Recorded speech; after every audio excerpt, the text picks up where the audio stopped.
have you ever got up in the morning and thought, well, crap, I guess we're in bear country. So let's talk about bears and the things that they do and the things that you can do when you're around bears. So this was not staged. I camped here last night and I pitched the tent. Luckily, I didn't step in something, but it was worth it for a view like this. But I rode past TCAT last night quite a bit on the road on the way in. And yeah, so what do you do about bears? So I grew up in Ontario. I camped a lot. Hiking, camping, Algonquin Park, canoeing. And it's bear. Brown bear, black bear, but used to them. Saw 5, 6 the last week alone. No big deal. Grizzlies are a little bit different. But all the same stuff still applies. So everybody keeps asking me about this trip. So what are you doing for protection from bears? Usually from Americans are asking me, what are you packing? What kind of heat do you have? Bears are big. They have a lot of meat. They're very large, and if they're charging you, I don't care who you are, you've got to be awfully good with a handgun to draw that thing, and the 1 in a million miracle shot that you might actually get a bear in the face. Well, I don't like those odds. Because they've got so much meat, you can put a couple rounds into their actual body, and it's not going to slow them down. They're charging. They're moving. So that doesn't work. Bear spray. Bear spray is more effective, a little bit more consistent as well. So the trick with bear spray is to make sure you've got it on your body, not inside your backpack.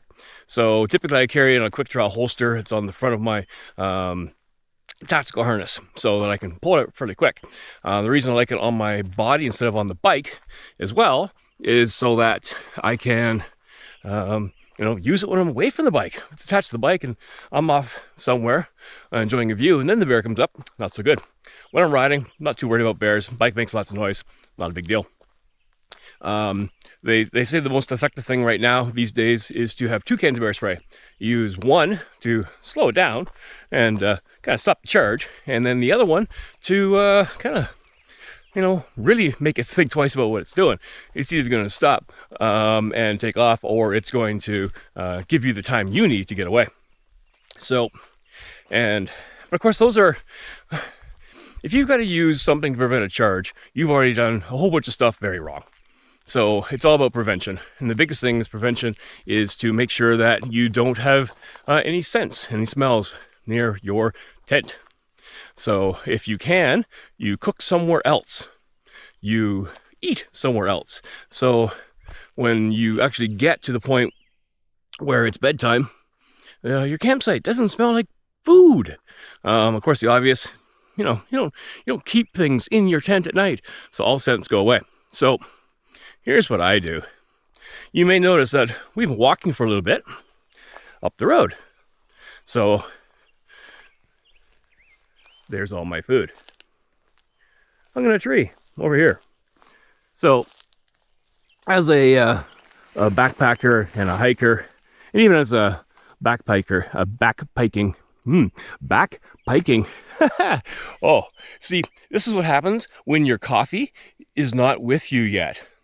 When you're a bike packer, you the perfect bear hanging system takes quite a bit of work. The interesting thing with bears is they're very habitual. So if you're at a campsite that's well used, mine tonight's pretty fairly random, but if you're at like a rec site in the middle of nowhere and you see the perfect bear hanging tree to throw up your line and haul your food up. If you found the perfect tree, that means so did the previous 20, 30, 40, 50 hikers, campers. So you're all using the same tree. So if the bear gets success at that tree once, twice, 3 times, just keep coming back, because now it knows where the food is. So the best thing you can do is, wander a few take 2 minutes, wander in the woods, find a tree that might not be quite as perfect, but it's not the known tree. So that's a good start. Like I say, I always take a little bit of a hike, almost to the point where, again, I just woke up. It's early. It's 6 in the morning. I'm a little bit out of breath walking along here. How about cardio, right? So again, keeping all those scents away from camp as much as you can, doing things a bit more unpredictably so that the bears don't know automatically where the food is. It's almost like going to the fridge for them. So anything that is smelly, could be smelly, goes into the bag that gets removed from the campsite. So that includes things like deodorant, toothpaste, breath mints, whatever, anything that kind of smell. Because they're looking for food too, and they're looking for your food. So let's take a look here at. We'll try to get a spot here where I'm not in the sun, because holy cow! Again, 6 in the morning. Tent's already hot. I'm like, hey, get up, shoot the video. It's it's beautiful out. So let's try this. So here's what I do. So I've got a dry bag, and that's mostly just for the hooks so that I can wrap it around something. And inside is a scent-proof bag. So these are made from a company. These are called company's called OpSac. These are a look sack. I'll put the spelling because it's a little bit odd down below, and links to how to get this stuff. Get them on Amazon. It's not that hard to get. But basically, they are a scent-proof Ziploc. So they're all non-porous. They're a little bit different. Big hermetic double seals. We'll see if I can do this with one hand. They are nice and tight. There we go. So everything in here is all those things that I don't want in camp, in the tent, with me. So first thing, of course,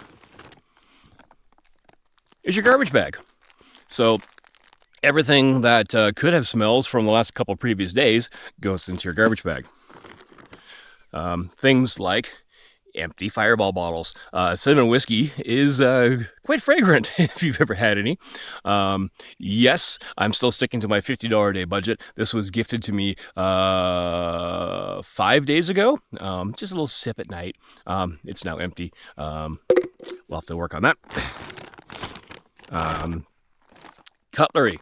So anything that you have used for food. So my camp knife, my kitchen knife, fork, spoon, all that kind of stuff goes in here. What else we got? So yeah, there's the toiletry bag with the toothpaste and everything. These are awesome bags, by the way. These are from a fantastic company called Enduro out of Calgary. They make all my tools, and when they send tools up, they send all these great little bags too. They're absolutely fantastic. Soaps, deodorants, coffee stuff. So this is very important for Craig in the morning. So now I can make my coffee after I shoot the video. So it's got my coffee cup, as well as the AeroPress. And the rest of it is basically all just my food. That's actually more food than I usually carry, typically. But that's kind of a quickie primer. So now that I've got my food back, I obviously survived the night, so my system worked yet again. And yes, it may seem lazy just to hang it in the tree that way, but it's not, honestly, because I'm doing all the preventative things right before I get to the nighttime hanging of everything. And it works. I've been doing it this way for about 5-6 years now.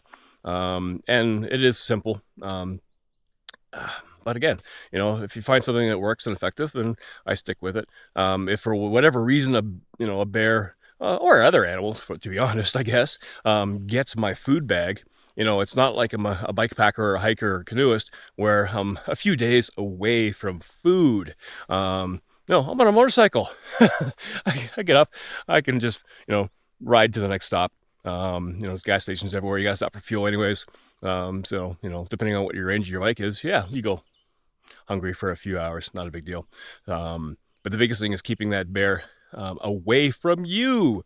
You are not food. And bears, honestly, they don't care. They're not predators of human that way. They don't like us very much. They usually just run away. If you're not on the bike and not with something loud to scare them away, they actually respond very well to the male human voice. There's something about that deep tone. So, you know, if you don't have a deep male human voice for any number of reasons, just bring your tone down. And the first thing I do when I see a bear is go, "Hello, Mr. Bear. How are you today? What are you doing over there?" And then they'll look up at you, realize that, you know, you're not that thing that they're used to hearing, and off they go. So yeah, as you can tell, I've been around bears for a while. I've done this before. I'm not being cavalier about it. I've had a number of incidents where the bear has got the food that was hung in that perfect tree in camp right next to my tent. It took him 3 hours, but he got all my food. And I did have to hike out the next 3 days. And, you know, borrowing and begging food off other hikers as I went out. So you know, as a motorcyclist, I don't have to worry about that near as much. So my system works. I'm sticking with it. Yeah, I'll put some links below to a bunch of the stuff that I use. And please, you know, if I am actually giving incorrect information and you know more than I do, please inform me. I'm at the age now where I don't care if I'm wrong. I just want to learn stuff. So comment below whether you like the idea, whether you don't like the idea, what I'm saying wrong, what I'm doing wrong, and like, subscribe, follow along, all that fun stuff. And yeah, we'll see you in the next one.